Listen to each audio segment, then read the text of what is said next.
नमस्कार जी। आज हम एक बहुत ही अहम मुद्दे पर बात करने वाले हैं। जी। चीन ने ना भारत को भारी दुर्लभ पृथ्वी चुंबक यानी हेवी रेयर अर्थ मैग्नेट्स का एक्सपोर्ट फिर से शुरू करने के लिए कुछ शर्तें रखी हैं। हाँ, और ये शर्तें ऐसी हैं कि बीजिंग कुछ औपचारिक आश्वासन चाह रहा है। बिल्कुल, और इसने ना पूरी सप्लाई चेन में काफी हलचल मचा दी है। हाँ, ये बात तो है। हमारे पास इस पर जानकारी कई जगह से है, अखबारों से, कुछ इंडस्ट्री रिपोर्ट्स भी हैं। हाँ, और ये सब मिलकर ना इस पूरी जो पेचीदा सी स्थिति है उसके अलग अलग पहलुओं को दिखाते हैं। कहीं चीन की मांगों का जिक्र है, कहीं भारत पर असर का। सही कहा, और कहीं इसके पीछे की जियोपॉलिटिक्स का भी। बिल्कुल। तो आज हम कोशिश करेंगे कि इन स्रोतों से समझें कि चीन असल में क्या चाहता है, क्यों चाहता है, और इसका असर भारत के उद्योगों पर, खासकर हमारे मेक इन इंडिया और डिफेंस सेक्टर पर, और पूरी दुनिया की राजनीति पर क्या पड़ रहा है। जी। तो चलिए इस मामले की तह तक चलते हैं। तो शुरू यहीं से करते हैं। ये जो शर्तें हैं ये असल में हैं क्या? चीन मांग क्या रहा है भारत से? देखिए, बीजिंग की जो मांगे हैं वो सतह पर तो सीधी लगती हैं, पर उनके पीछे की बात वो काफी गहरी है। अच्छा। मुख्य रूप से वो चाहते हैं कि जो भारतीय कंपनियां हैं जो ये heavy rare earth magnets HREMs जिन्हें कहते हैं चीन से मंगाती हैं, हाँ। वो एक फॉर्मल गारंटी दें, एक तरह का लिखित आश्वासन। गारंटी? किस बात की गारंटी? गारंटी इस बात की कि इन चुंबकों का इस्तेमाल सिर्फ और सिर्फ भारत की घरेलू जरूरतें पूरी करने के लिए होगा। सिर्फ घरेलू जरूरतें? लेकिन उनकी चिंता क्या है, मतलब वो रोकना क्या चाहते हैं इस गारंटी से? हाँ। देखिए, उनकी दो मुख्य चिंताएं हैं। पहली, वो ये पक्का करना चाहते हैं कि ये जो HREMs हैं ये अमेरिका को री एक्सपोर्ट न किए जाएं। मतलब भारत से आगे अमेरिका न भेजे जाएं। अच्छा, अमेरिका वाला एंगल। और दूसरी चिंता थोड़ी ज्यादा गंभीर लगती है। वो ये आश्वासन चाहते हैं कि इन चुंबकों का इस्तेमाल WMD यानी वेपन्स ऑफ मास डिस्ट्रक्शन, सामूहिक विनाश के हथियार बनाने में नहीं किया जाएगा। ओह, सामूहिक विनाश के हथियार, ये वाली बात थोड़ी चौंकाने वाली है। क्या ये आम बात है, मतलब ऐसी जरूरी चीजों के लिए इस तरह का आश्वासन मांगना, या ये कुछ अलग है? देखिए, एंड यूजर सर्टिफिकेट मांगना जिसमें ये लिखा हो कि सामान WMD बनाने में इस्तेमाल नहीं होगा, ये संवेदनशील या ड्यूल यूज आइटम्स के व्यापार में कुछ हद तक स्टैंडर्ड प्रैक्टिस है। कई देश करते हैं, लेकिन यहाँ मामला थोड़ा अलग है। चीन एक कदम आगे जा रहा है। एक कदम आगे? वो कैसे? वो अब सिर्फ स्टैंडर्ड एंड यूजर सर्टिफिकेट से खुश नहीं है, वो एडिशनल एक्सपोर्ट कंट्रोल गारंटी मांग रहा है। Additional guarantee? हाँ, और यहीं पर बात पेचीदा हो जाती है।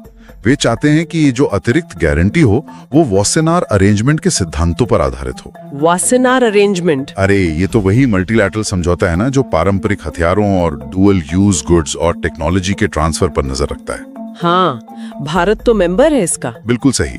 भारत 2017 में इसका सदस्य बना था। हाँ, लेकिन मजे की बात यह है कि चीन खुद वासेनार अरेंजमेंट का मेंबर नहीं है। क्या बात कर रहे हैं? चीन खुद मेंबर नहीं है। जी नहीं, तो सोचिए, चीन एक ऐसे अंतर्राष्ट्रीय एक्सपोर्ट कंट्रोल सिस्टम के आधार पर भारत से गारंटी मांग रहा है जिसका वो खुद हिस्सा नहीं है। ये वाकई थोड़ा अजीब है। मतलब चीन ऐसा कर क्यों रहा है आखिर? भारत से वासेनार स्टाइल की गारंटी क्यों, जबकि वो खुद इस सिस्टम से बाहर है? क्या मकसद हो सकता है उनका? अगर हम इसे बड़ी तस्वीर में देखें ना, हाँ, तो ये सब जियोपॉलिटिक्स और ट्रेड टेंशन से जुड़ा लगता है। अच्छा।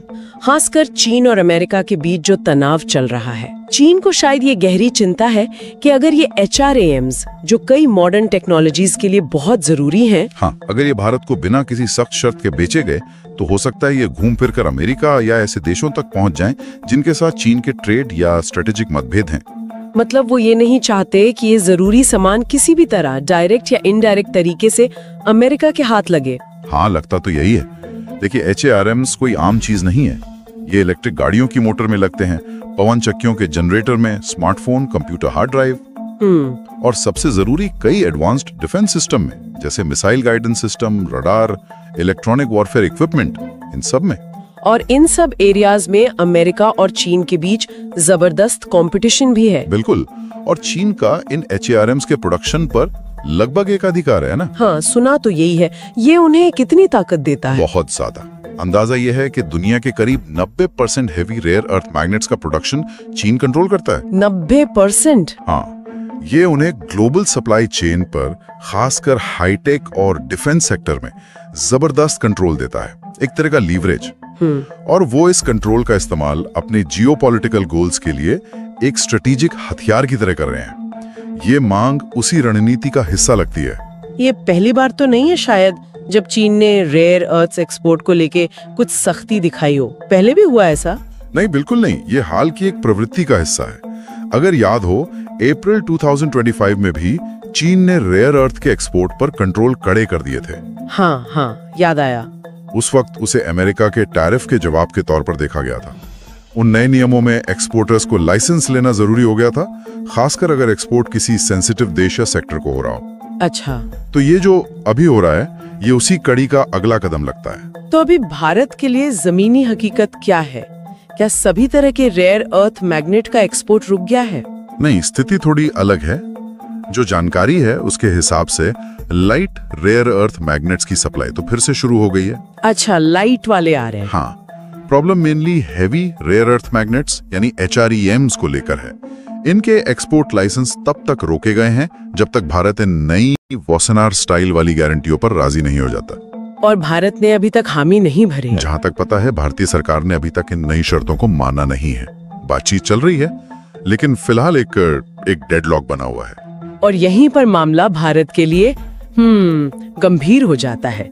भारत कितना निर्भर है in heavy rare earth magnets पर? चीन से कितना आता है? भारत की निर्भरता देखिए काफी ज्यादा है।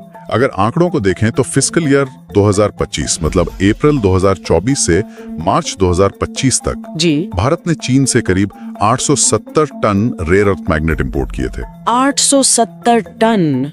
हाँ, और इनकी कीमत थी करीब 306 करोड़ रुपए। ये मात्रा छोटी नहीं है। 870 टन दिखाता है कि भारतीय इंडस्ट्री, खासकर जो नई टेक्नोलॉजी वाली इंडस्ट्री है, वो इन चीनी इंपोर्ट्स पर कितनी डिपेंडेंट है। 870 टन, ये तो वाकई बहुत बड़ी मात्रा है। तो जाहिर है इस सप्लाई में रुकावट का असर अब भारतीय उद्योगों पर दिखना शुरू हो गया होगा। कौन से सेक्टर ज्यादा प्रभावित हो रहे हैं? हाँ बिल्कुल, असर तो देखिए अब महसूस होने लगा है। ये जो सप्लाई रुकी है ना, इसका सीधा असर उन इंडियन इंडस्ट्रीज पर पड़ रहा है जो electric vehicles, EVs, electric 3 wheeler, electric बसें, अच्छा, और जरूरी डिफेंस इक्विपमेंट बनाती हैं। जैसा हमने पहले बात की, HREMs इन सब प्रोडक्ट्स के की कंपोनेंट है, खासकर उनकी मोटरों और दूसरे जरूरी सिस्टम्स में। रिपोर्ट्स बता रही हैं कि कंपनियों को प्रोडक्शन प्लान्स में दिक्कत आ रही है, और अगर ये स्थिति लंबी खिंचती है तो गंभीर कमी का खतरा है। ये तो मेक इन इंडिया पहल के लिए और भारत के डिफेंस मॉडर्नाइजेशन प्लान्स के लिए एक बड़ी चुनौती है। बिल्कुल है। तो भारत कर क्या रहा है इससे निपटने के लिए? क्या हम सिर्फ चीन के रुख नरम होने का इंतजार कर रहे हैं या कोई और रणनीति भी बन रही है? नहीं, भारत सरकार सिर्फ इंतजार नहीं कर रही है। देखिए, इस पूरी घटना ने ना एक तरह से खतरे की घंटी बजा दी है। सही। और ये हाईलाइट किया है कि हमें अपनी घरेलू रेयर अर्थ प्रोसेसिंग और प्रोडक्शन कैपेसिटी बनाने की कितनी सख्त जरूरत है। चीन पर इतनी निर्भरता का रिस्क अब साफ दिख गया है। हाँ। तो लंबे समय की कमी के खतरे को देखते हुए नई दिल्ली अब सीरियसली ऐसी पॉलिसी बनाने पर विचार कर रही है जिससे घरेलू उत्पादन को बढ़ावा मिले। घरेलू उत्पादन, कोई ठोस योजना सामने आई है? हाँ, खबरें तो हैं कि भारत सरकार करीब 7350 करोड़ रुपए यानी लगभग $1 बिलियन की एक बड़ी रेयर अर्थ योजना पर काम कर रही है। $1 बिलियन? ये तो महत्वाकांक्षी लगता है। बिल्कुल, इस प्लान का मकसद हो सकता है रेयर अर्थ की माइनिंग से लेके फाइनल प्रोडक्ट यानी मैग्नेट बनाने तक एक पूरी डोमेस्टिक सप्लाई चेन खड़ी करना। अच्छा। इसमें प्राइवेट सेक्टर को इंसेंटिव देना, रिसर्च एंड डेवलपमेंट को बढ़ावा देना, जरूरी इंफ्रास्ट्रक्चर बनाना, ये सब शामिल हो सकता है। ये एक बहुत जरूरी कदम लगता है, लेकिन इसमें तो काफी वक्त लगेगा, है ना? रेयर अर्थ की प्रोसेसिंग और मैग्नेट बनाना, ये टेक्निकली बहुत जटिल प्रोसेस है। बिल्कुल, ये कोई रातों रात होने वाला काम नहीं है।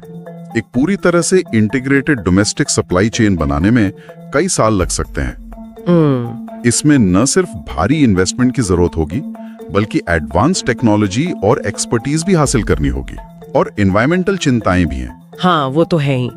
रेयर अर्थ माइनिंग और प्रोसेसिंग पर्यावरण के लिए हानिकारक हो सकती है। सही कहा। तो शॉर्ट टर्म और मीडियम टर्म में चीन से HREMs के इंपोर्ट पर निर्भरता एक चुनौती बनी रहेगी। तो जब तक भारत अपनी घरेलू क्षमता नहीं बना लेता, तब तक हमें इस जियोपॉलिटिकल खींचतान का सामना करना ही पड़ेगा। लगता तो यही है। और देखिए, ये स्थिति ग्लोबल सप्लाई चेन्स की कमजोरी को भी दिखाती है। हाँ, खासकर उन मामलों में जहां कुछ ही देश, मतलब चंद देश ही हों, जो इन जरूरी खनिजों या मटेरियल्स के प्रोडक्शन पर हावी हों। चीन का HREMs पर लगभग 90% कंट्रोल इस बात का एक बहुत बड़ा उदाहरण है। सही। कि कैसे एक देश पूरी दुनिया की टेक्नोलॉजी, एनर्जी ट्रांजिशन और डिफेंस सेक्टर पर इतना व्यापक असर डाल सकता है। ये सिर्फ भारत के लिए नहीं, दुनिया के कई देशों के लिए चिंता की बात है। तो अगर हम इस पूरी चर्चा को समेटें, तो मूल बात ये निकलती है कि चीन अपने रेयर अर्थ भंडार, खासकर HREMs पर अपने कंट्रोल का इस्तेमाल कर रहा है। हाँ। एक स्ट्रेटेजिक हथियार की तरह, अमेरिका के साथ अपने बड़े ट्रेड और जियोपॉलिटिकल झगड़े में। बिल्कुल। और भारत अपनी इंडस्ट्रियल और डिफेंस जरूरतों की वजह से इस लड़ाई के बीच में फंस गया है। उसे चीन से आश्वासन देने का दबाव झेलना पड़ रहा है। हाँ, ये स्थिति का काफी सटीक सारांश है। चीन की शर्तें असल में ये पक्का करने की कोशिश है कि ये जरूरी सामान जो मॉडर्न इकोनॉमी और सिक्योरिटी की रीढ़ हैं, वो उसके मुख्य कॉम्पिटिटर अमेरिका को किसी भी तरह से फायदा ना पहुंचाएं, भले ही वो फायदा भारत के रास्ते से ही क्यों ना हो। सही। ये मामला सिर्फ भारत और चीन के बीच का नहीं है। इसे दुनिया भर की इंडस्ट्रीज और सरकारें बहुत ध्यान से देख रही हैं, क्योंकि इसमें supply chain security, technological independence और ग्लोबल पावर बैलेंस जैसे बड़े मुद्दे दांव पर लगे हैं। हाँ, ये दिखाता है कि कैसे ये जरूरी रिसोर्सेज पर कंट्रोल भविष्य में देशों के बीच रिश्तों को तय कर सकता है। बिल्कुल।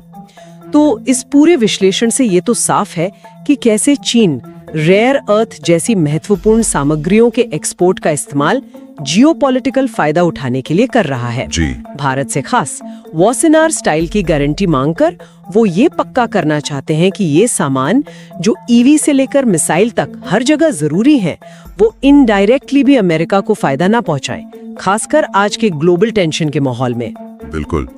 और ये स्थिति ग्लोबल सप्लाई चेन की जो अंदरूनी कमजोरियां हैं, उनको उजागर करती है, खासकर तब जब मुट्ठी भर देश ही इन जरूरी खनिजों के प्रोडक्शन और प्रोसेसिंग पर हावी हों। सही। चीन का लगभग 90% HREMs पर कंट्रोल इसका सबसे बड़ा उदाहरण है। भारत के लिए ये घटनाक्रम अपनी घरेलू प्रोसेसिंग और प्रोडक्शन क्षमता को तेजी से बढ़ाने की जरूरत को रेखांकित करता है। तत्काल जरूरत। हाँ, तत्काल जरूरत। ऐसा करके ही भारत इंपोर्ट पर अपनी निर्भरता कम कर सकता है और भविष्य में ऐसे सप्लाई शॉक्स या दबावों का बेहतर सामना कर सकता है। ये आत्मनिर्भरता की दिशा में एक स्ट्रैटेजिक जरूरत बन गई है। और ये हमें एक बड़े सोचने वाले सवाल पर लाता है। जैसे जैसे दुनिया टेक्नोलॉजी में और आगे बढ़ रही है और आपस में जुड़ रही है, हाँ, क्या हम देखेंगे कि ये जो जरूरी और दुर्लभ संसाधन है, चाहे वो रेयर अर्थ हो, लिथियम हो या सेमीकंडक्टर बनाने का सामान हो, इन पर कंट्रोल आने वाले वक्त में ग्लोबल झगड़ों, नए गठबंधनों और पावर बैलेंस को तय करने में और भी सेंट्रल भूमिका निभाएगा? एक बहुत महत्वपूर्ण सवाल है। हाँ, ये एक ऐसा विचार है जिस पर आगे जरूर सोचा जा सकता है।